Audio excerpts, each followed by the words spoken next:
Yeah. That's why you get paid the big bucks, though.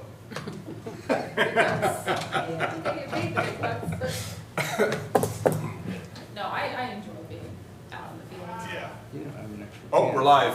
We're live No, now. I do not. And this one won't I even, usually bring one in. this one won't even close. Do you have an extra pen? Do you need an extra? Yeah. You can call the meeting. I usually. to order. All right. And we're not on camera tonight. No, we are. We are. Oh, are we? It's being filmed, so. if Okay. other people We're gonna want to learn educate the what whole maybe they do. community. Yeah. Historic Preservation Commission special meeting, Wednesday, June 16th, 5:30 PM. Calling the meeting to order. Do we need to take a roll call?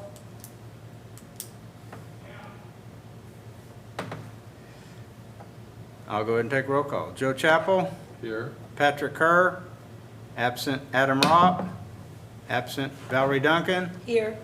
Darrell Covington, and James Long, absent. So I took the roll for you. Thank you. I'll send you a bill. We have one presentation tonight, Secretary of the Interior's Standards and Guidelines for Rehabilitation Training, presented by Sara Werneke. Nailed it. One in a row. Tax Program Coordinator, Architect, State Historic Preservation Office, which we usually refer to as SHPO. And the floor is yours. Thank you for being here with us. Well, thank you for having me. Yes, I am Sara Werneke. I am the Tax Incentives Program Coordinator for the Oklahoma State Historic Preservation Office. And we are just going to go through some basic training about the Secretary of the Interior Standards and Guidelines for Rehabilitation, which is the basis for evaluating the effects of projects on historic properties. So, can we put the lights? Excellent. All right. That's all right. Okay. But I'm not counting. Yeah, that's exactly. Third one. Yeah. I'm out. So what I'm going to do is I'm going to go through kind of the basic of what the standards and guidelines are, why they're relevant, and then I'll go over what the standards actually are and how they could pertain to the city of Guthrie specifically, and then kind of give a brief overview of the guidelines without getting too much into detail with them because they are quite extensive. And they're more guidelines than regulatory. So, and then I'll open it up for questions and comments and kind of open discussion about maybe what the city of Guthrie is having issues with or what your specific problems are, and then maybe we can kind of tailor some things to Guthrie specifically. Anyway, here we go. So what are the Secretary Standards and Guidelines? So I will shorten this and just call them Secretary Standards and Guidelines because otherwise it's very, very long. The Secretary and the Interior Standards for the treatment of historic properties are common sense historic preservation principles in non-technical language. They promote historic preservation best practices that will help to protect our nation's irreplaceable cultural resources. The standards offer 4 distinct approaches to the treatment of historic properties. That's preservation, rehabilitation, restoration, and reconstruction, with accompanying guidelines for each. One set of the standards will apply to a property undergoing treatment depending upon the property's significance, existing physical condition, the extent of documentation available, and interpretive goals when applicable.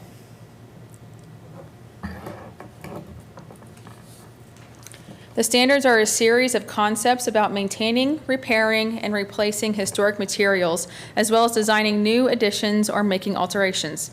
The guidelines offer general design and technical recommendations to assist in applying the standards to a specific property.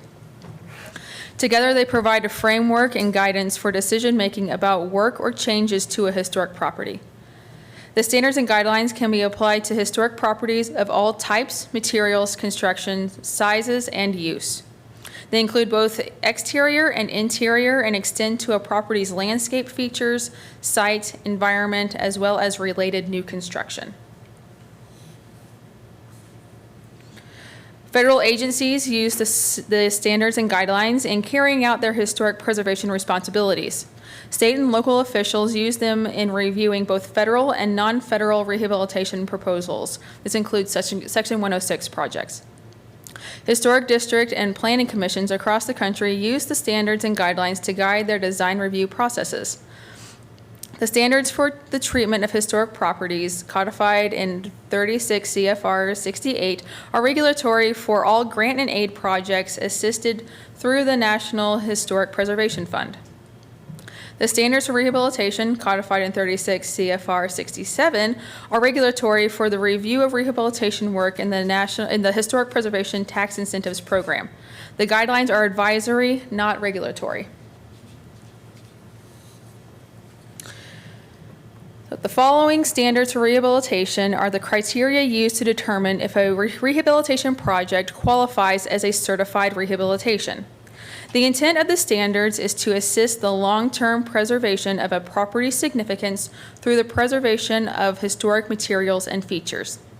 The standards pertain to historic buildings of all materials, construction types, sizes, and occupancy, and encompass the exterior and interior of historic buildings. The standards also encompass related landscape features and the building's site and environment, as well as attached, adjacent, or related new construction.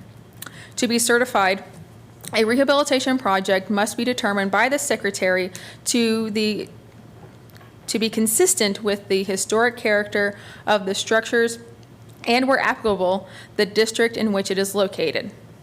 The following standards are to be applied to specific rehabilitation projects in a reasonable manner, taking into consideration economic and technical feasibility.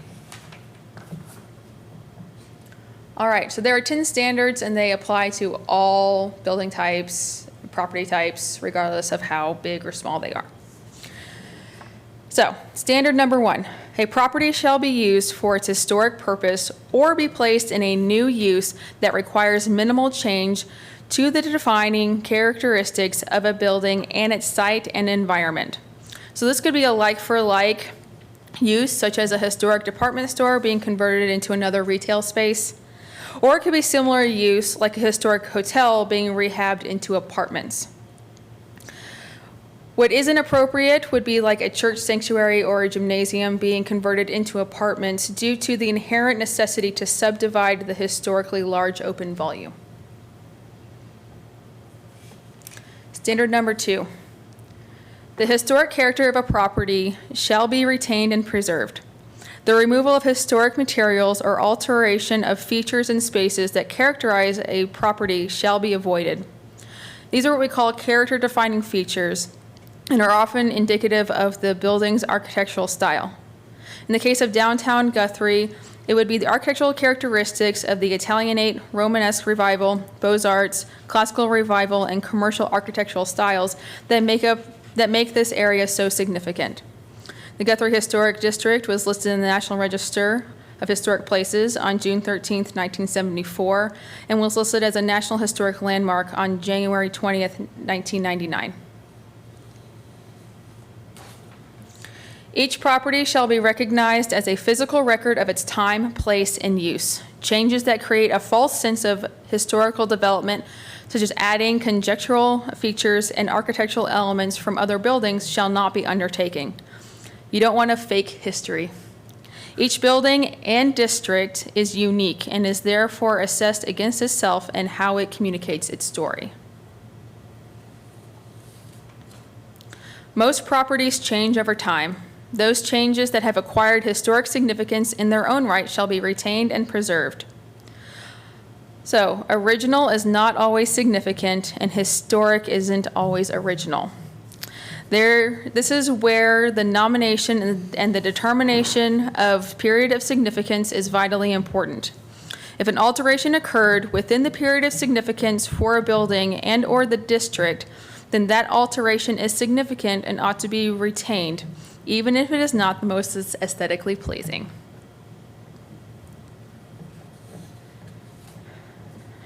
Standard number 5.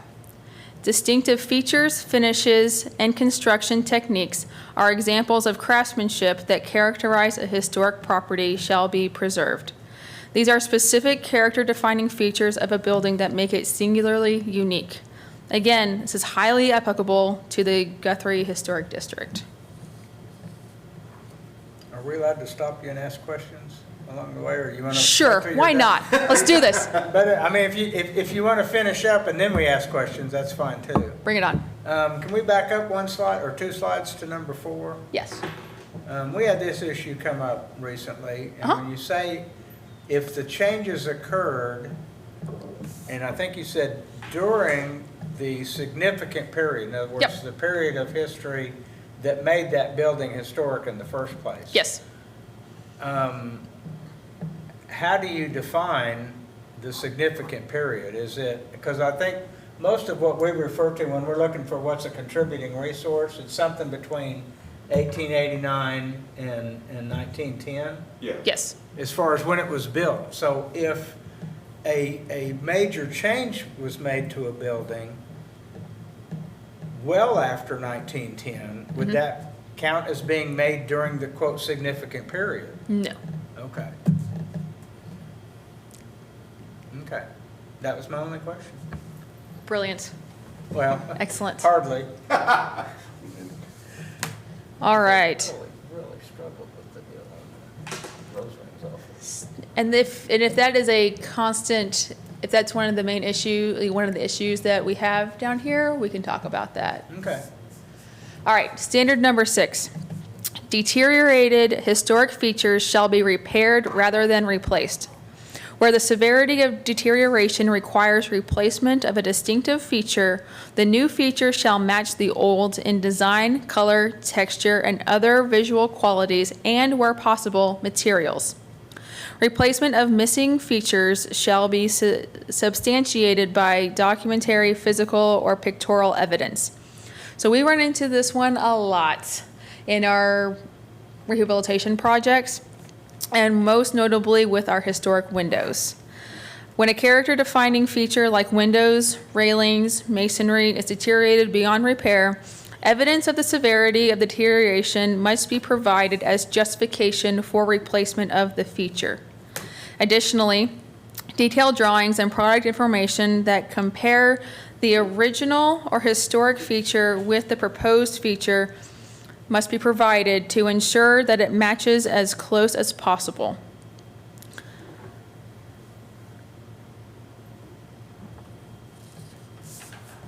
Standard number 7. Chemical or physical treatments such as sandblasting that cause damage to historic materials shall not be used.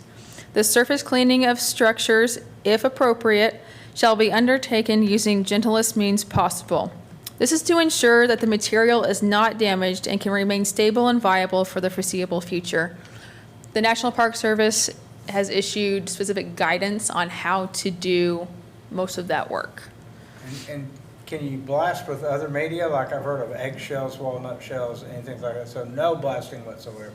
Okay. Correct. Because that's a misconception. They here can, and there. so you can use water pressure at no more than 400 PSI or whatever the material can support.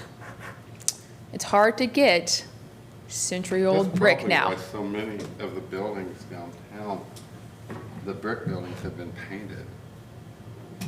Have you noticed? I mean, there's so many buildings Oh, there's a bunch of them. that look. The waterworks building. Yeah, I mean, they look, you don't even notice that they've been painted, that they've been painted over the brick. They still look like red brick, Right. but they've been painted. Is that okay? No.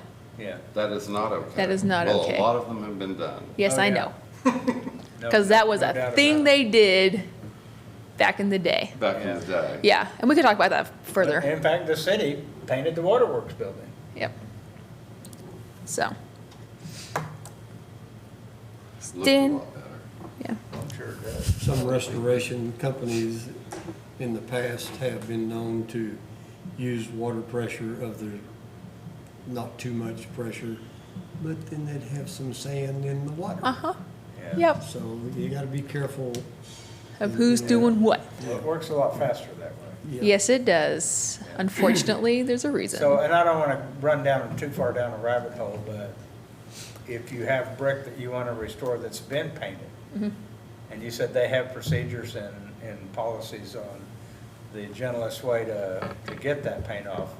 How do you get paint off, especially if it's an oil base that you, So there are chemical products that are specifically designed to be used on historic masonry. heat the paint but not hurt the brick? And- Correct. But sometimes, Certain- if it's not going to certain- work, it's better just to leave it alone and let, Nature take its course. right, Because I mean, in Oklahoma, we're all getting sandblasted every day. right.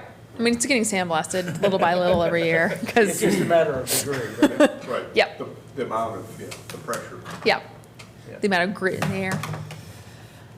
All right, standard number 8, significant archaeological resources affected by a project shall be protected and preserved. If such resources must be disturbed, mitigation measures shall be undertaken. So this is true for all ground disturbing activities.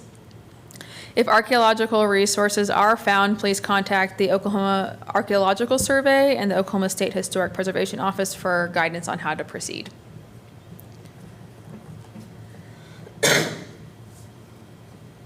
There we go.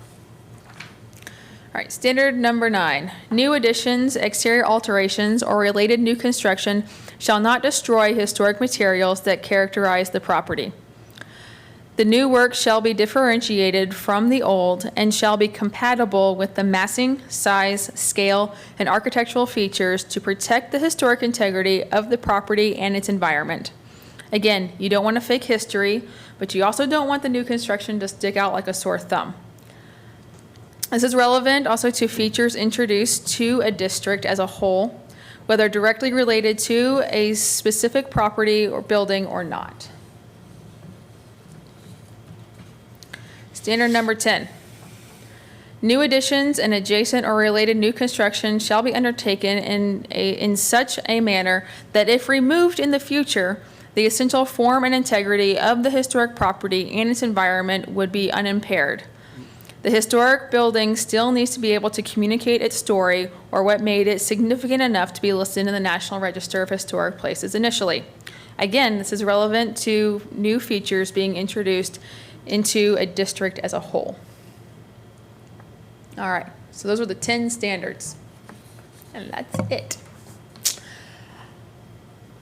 The guidelines for rehabilitating historic buildings. So, the guidelines assist in applying the standards to rehabilitation projects in general. Consequently, they are not meant to give case-specific advice or address exceptions or rare instances. The guidelines on sustainability for rehabilitating historic buildings stress the inherent sustainability of historic buildings and offer specific guidance on recommended rehabilitation treatments and not recommended treatments which could negatively impact a building's historic character. For example, they cannot tell a building owner which features of a historic building are important in defining the historic character and must be preserved, or which features could be altered if necessary for a new use. Careful case-by-case decision-making is best accomplished by seeking assistance from qualified historic preservation professionals in the planning stage of a project. Such professionals include architects, architectural historians, archaeologists, and others who are skilled in preservation, rehabilitation, and restoration of historic properties. The many topics covered by the guidelines include, but are not limited to, masonry, roofs, windows, which are very important, storefronts, which are also very important, and mechanical, electrical, and plumbing. The guidelines on sustainability for rehabilitating properties. I already went over that. So this is an example from the National Park Service's document on all the standards and guidelines. This one specifically is looking at masonry, which is defined as stone, brick, terracotta, concrete, adobe, stucco, and mortar. And on one side, you will have recommended practices, and on the other side, you'll have practices that are not recommended. These are just to help property owners and developers and anybody who's evaluating work, how it should be done.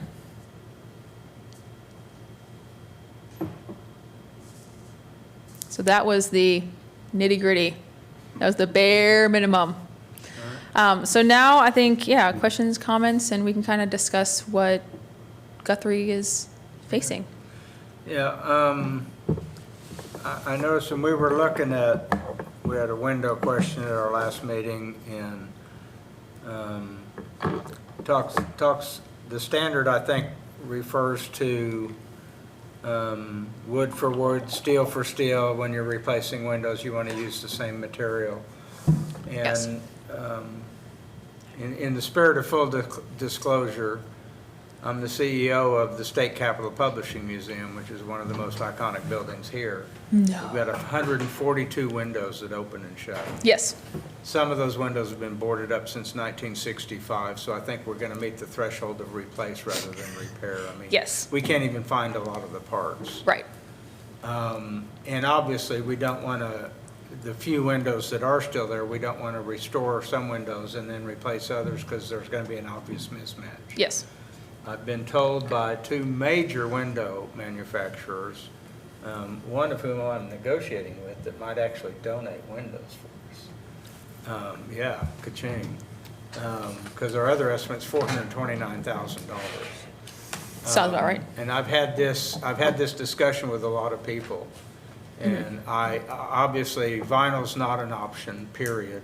That is correct. We are going to do a wood product window, but our options then would be wood painted or wood aluminum clad. And the difference being wood painted, we're going to be painting them in 10 years, especially on the east side and the west side. Yes. Wood aluminum clad is still a wooden window, and they assure me they can they will take some of our old windows, they will follow the profile, and is that something that's acceptable? Yes. Okay. However, I think you made a very important point, and that Yes. was the point at the meeting last week. Vinyl is not acceptable in any form whatsoever, period. Yeah. We allowed it in an alley last week, and I tell you, I had a hard time with that. I went ahead and voted for it, and I should have voted my conscience instead of with the It's rear. one of the things that Guthrie has done for a while that was never right to begin with. Yeah. Yeah. So, and there's been a lot of things. I remember when I first moved here, the summer of 2015, I went to replace upstairs windows on our place, which is next door to the Publishing Museum. We only have 4 windows in the whole building because they've all been bricked up over the years. It started out as a livery stable, and vinyl was not an option for me. I went with a composite. You can't tell from street level if it's wood or a composite. The only difference is I'll never have to paint these. And they were much more expensive than the wood windows. Yeah. So is it ever acceptable to use something that's not wood as long as it looks like wood from the street? So I think that some of that would depend on your specific guidelines. That Our ordinance is pathetic. Am I right? Oh, yeah, I mean, Sarah and I. No, our talked- ordinance is pathetic. Our ordinance gives no guidelines on window material. I always assumed it does, did but it's because very vague. It's Yeah. not very poor. good. I mean, it doesn't specifically say you can't do vinyl. right. No, but it does have a section in there that says we need to follow the guidelines that Sarah just told us. which Yeah, says no, but if apply. it's not in our ordinance, how many of us knew to go where even to look that up? I know we could, Right. other than you did, but the Yeah. rest of us are all. No, angry but at this. I'm Yeah. just saying that. But those are the kind of things that you know, we can address, we can start to Okay. address is if your specific city's ordinances, your standards and guidelines that you guys are judging projects against, maybe they need to be redone. Absolutely.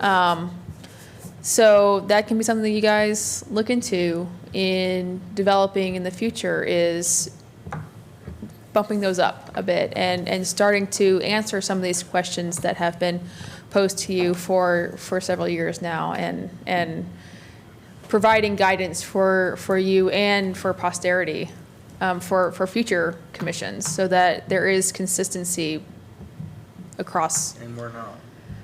Right. We're horribly inconsistent. But I want to say thanks for asking that question, because Yes. I was going to bring that up, because Sarah and I talked before the meeting about the aluminum clad and all that, because I had the same question on whether that was acceptable. Yeah. Because Well, I'm that's sure what they hoping did. it was. Yeah, because that's essentially what they did at the Crest Building when they did. That's the- right. Yeah, And replacement. I Right. specifically said, these are wood windows, Right. so it's wood Yeah. get wood. Right. But the difference is anodized aluminum clad window, we're not gonna have to paint for 50 years. Absolutely. So you have the durability of the aluminum on the exterior, Okay. and then you have the wood Right. on the interior that Painted we or can or experience, the same Okay. way that you would have done in, Exactly. you know, the 1800s. But it's just making sure that the window that you propose, you know, the replacement window, you have to prove that the existing windows are beyond repair, like it's not economically feasible, and Yeah.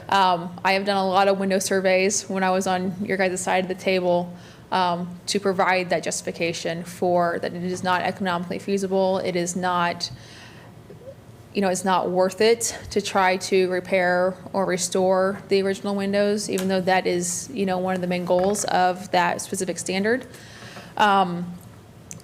But when we do make those changes, is how do we mitigate that change? And how do we, so that's when, you know, when I would ask for window detail sheets that have details, you know, architectural drawings, details of the existing window elements, you know, head, sill, you know, jambs, mullions, muttons, you know, each one of those pieces detailed out in a drawing of the original, and the same ones detailed out on the proposed, so that we can do a like-for-like comparison of those details to make sure that those lines are as close as possible to the original.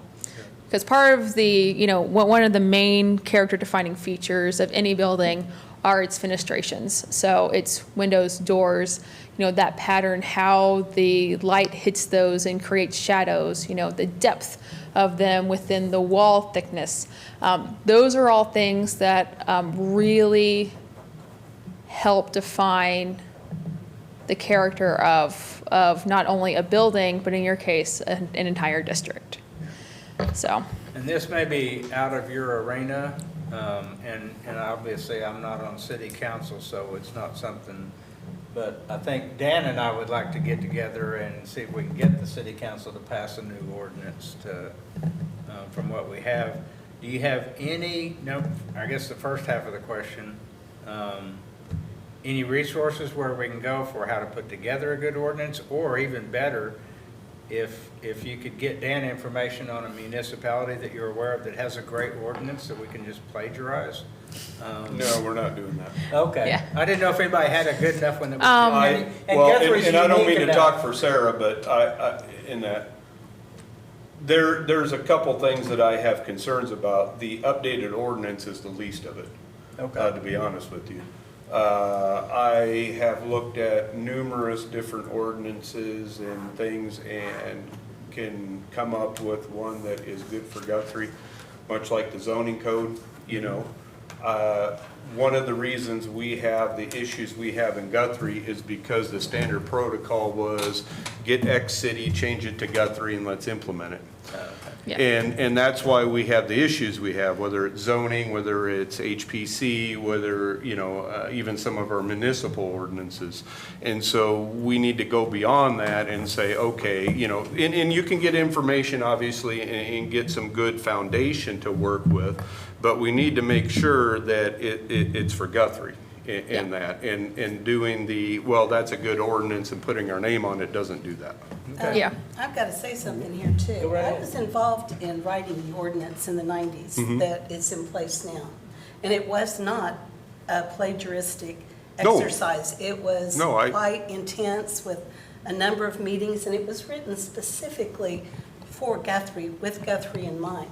because I attended a few of those meetings. No, you're absolutely right, and Yeah. I didn't mean to detract from that, it just needs to be updated, but you're right, our ordinance is more specific to Guthrie, which is good. Yep. But I was just making a point that a lot of other ordinances we've had, including the zoning and other stuff, have been let's just get it from somebody else, change it to Guthrie, adopt it, and we'll all move on. And before, and yes, we Yeah. need to update the ordinance, but let's not throw out the baby with the bathwater here. I mean, And I certainly didn't mean disrespect to Well, pardon where me, that ordinance came Guthrie- from, but Well, it's been almost 30 years, and I Right, agree with we you. need to update it, but- So I don't know that we need to throw.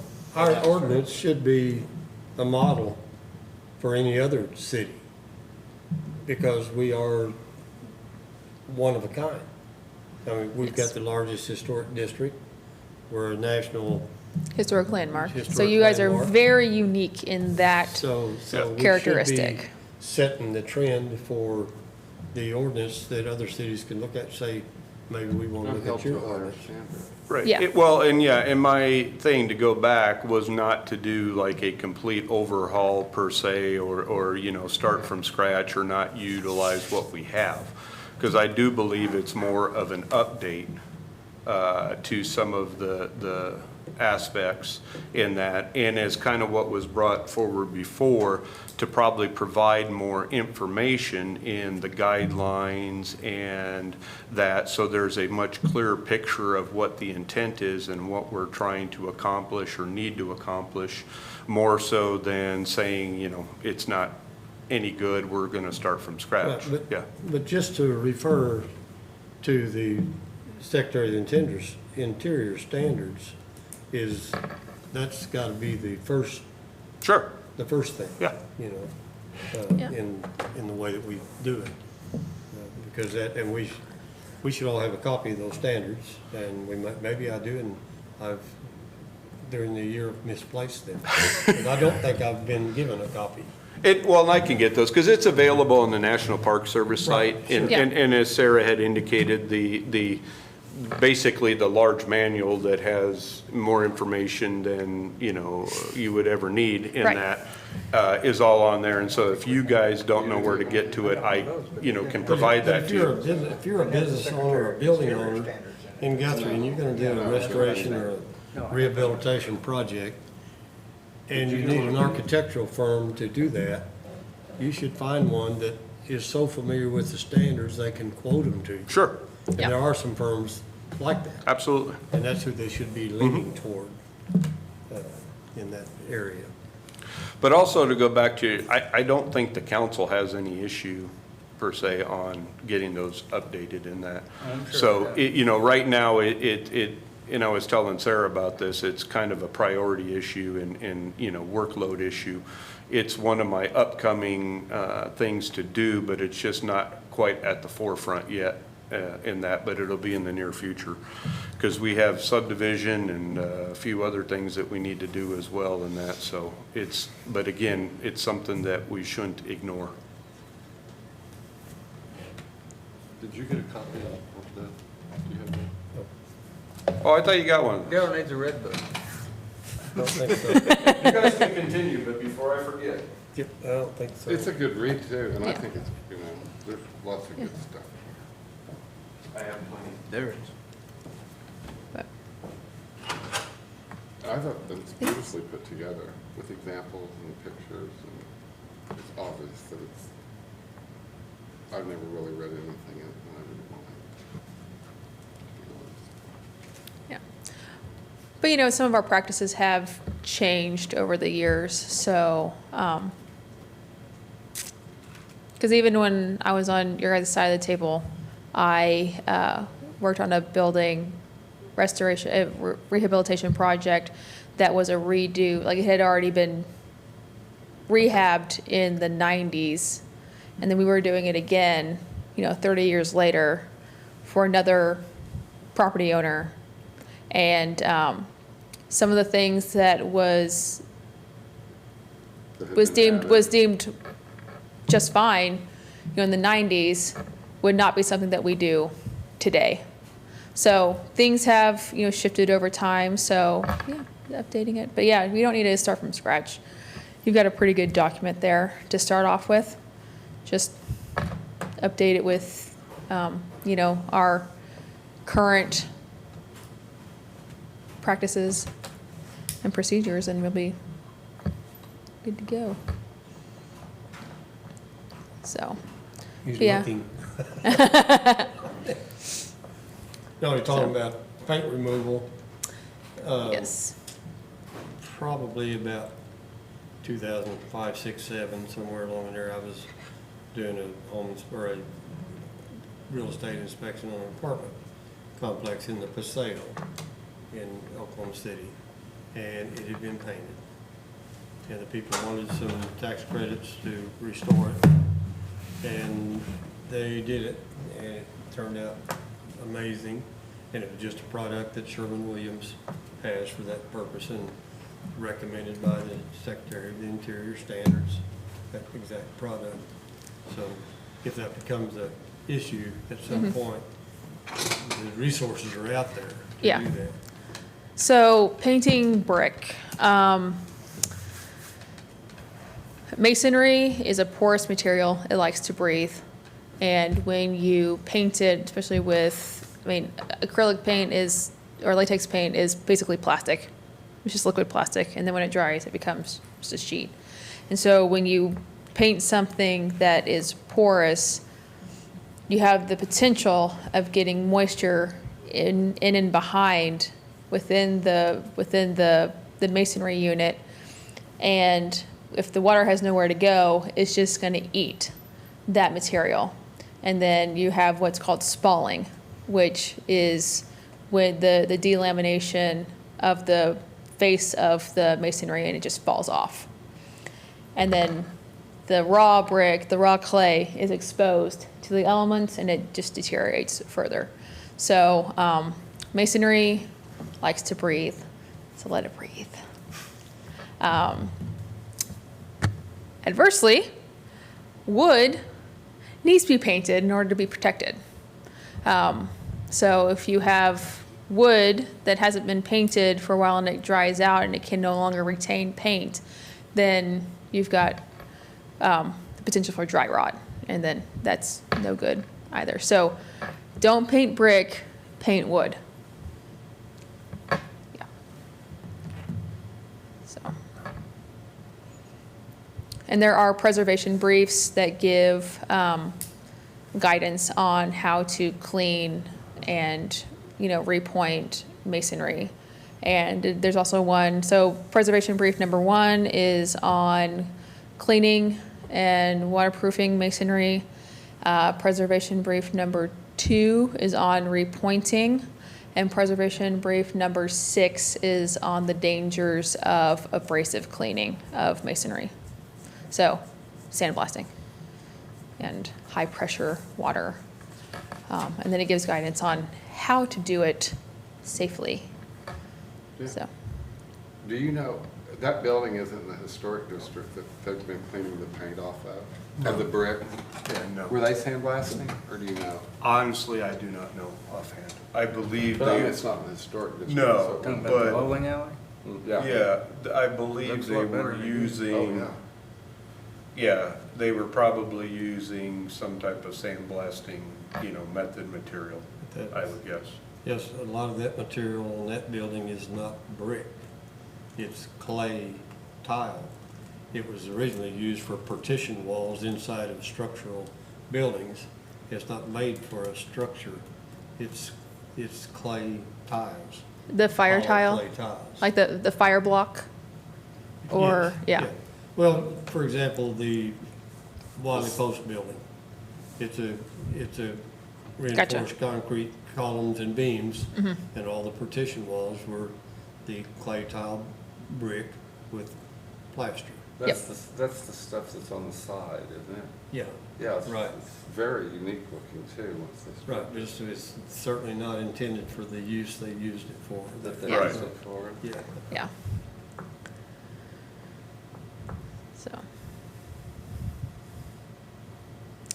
Good, any other? good questions? presentation. Well, thank you. Appreciate Thank it. you. So hopefully that helps, and, we can start getting things back in order. And don't worry, you're not the only ones that I'm going to talk to. So, but no, this is really just to help bring dialogue back between, or, you know, between the State Historic Preservation Office and the local Historic Preservation Commissions, and making sure that we're doing all we can for you guys and vice versa. And then if you have any issues that we can help you with, please let us know, and we'll be more than happy to figure out how to help you. So, We appreciate it.